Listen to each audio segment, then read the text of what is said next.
منزلیں مسافروں کا استقبال کرتی ہے صدر علی وقار، اور سفر ہی وہ آگاہی ہے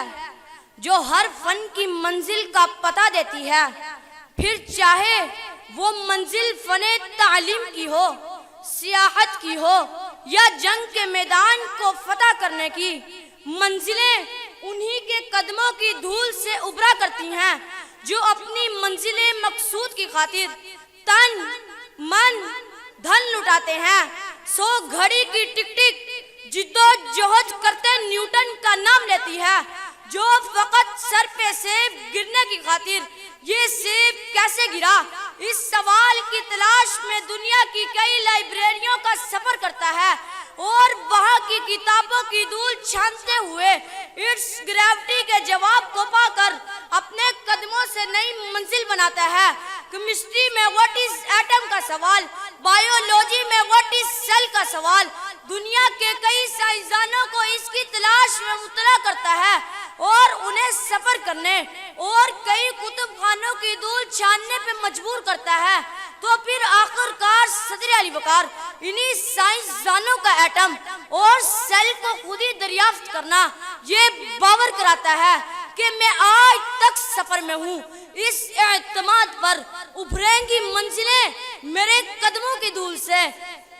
اپنے قدموں کی دھول سے منزل وہی بناتا ہے جو نگاہ بلند، سخن دل نواز اور جاں پرسوز ہوتا ہے صدر علی وقار۔ پھر چاہے چنگیزیت کو دھول چٹانے والا جلال الدین شاہ خوارزم ہو جو اپنی جاں پرسوزی سے اپنی منزل کو پا لیتا ہے، پھر چاہے 17 حملے کر کے سومناتھ کو پاش کرنے والا محمود غزنوی ہو، پھر چاہے اپنے چھوٹے سے لشکر کے ساتھ سندھ کو باب الاسلام کا شرف عطا کرنے والا محمد بن قاسم ہو جو سخن دل نوازی سے دلوں کو فتح کرے، پھر چاہے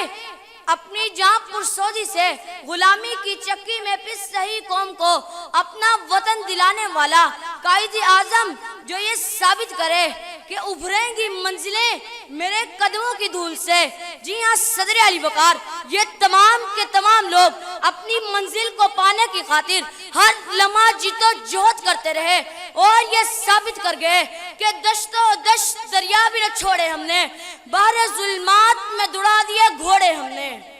بحر ظلمات میں دوڑا دیے گھوڑے ہم نے۔ آپ اس موت کا شکریہ۔